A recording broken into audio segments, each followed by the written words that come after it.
Naging maayos ang lagay ni Janet Lim Napoles sa kanyang bahay-piitan sa Fort Santo Domingo ngayong araw, pero pinagpapalit-palit na ang mga nurse na tumututok sa kanyang kalusugan. Ito'y para raw maiwasang makapalagayang loob nila si Napoles. At nakatutok doon live si JP Soriano. JP. Ivan, patuloy pa rin tinututukan ng PNP ang medical condition ni Janet Lim Napoles na nakadetain pa rin dito sa training camp ng SAF sa Fort Santo Domingo.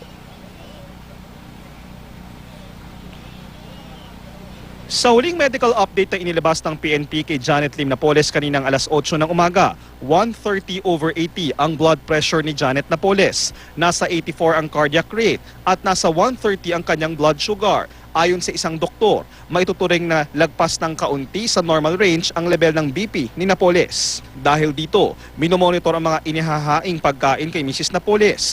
Ipinatupad din ng PNP Special Action Force na pag-iba-ibahin ang mga nurses at ang shift schedule ng mga ito sa detention facility para maiwasan ang familiarity sa detainee. Ayon sa PNP, may electric fan si Napoles sa kanyang detention facility at isang maliit na ref na lalagyan ng mga gamot.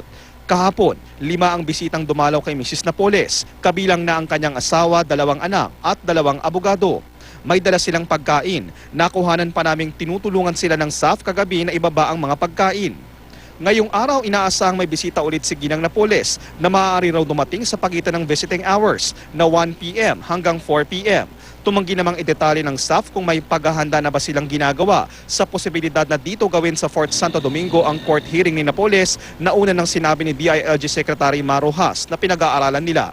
Sa Lunes ng arraignment o pagbasa ng sakdal sa kasong serious illegal detention. Pero hiniling ng kampo ni Napoles na ipagpaliban ito dahil sa mga nakabinbin nilang petisyon, kabilang ang urgent motion for bail of particulars sa Makati Regional Trial Court na humihiling na idetalye ang basihan ng pagsampa ng kaso. At Ivan, ngayong araw nga ayon sa PNP ay nagkaroon ng 6 na bisitang ang dumalaw kay Mrs. Napoles, kabilang na ang kanyang asawa, mga anak at ilang abogado. Wala naman tayong napansin na mga gamit o containers na ibinaba mula sa mga sasakyan na mga dumalaw kay Mrs. Napoles ngayong araw dito sa kampo kumpara kahapon. At ayon naman sa PNP, Ivan, kung pagbabasihan naman ng kanilang assessment ay nasa normal level naman daw ang BP ni Ginang Napoles nang kuhanan siya kaninang umaga. At yan muna ang latest. Balik sa Ivan. Maraming salamat, JP Soriano.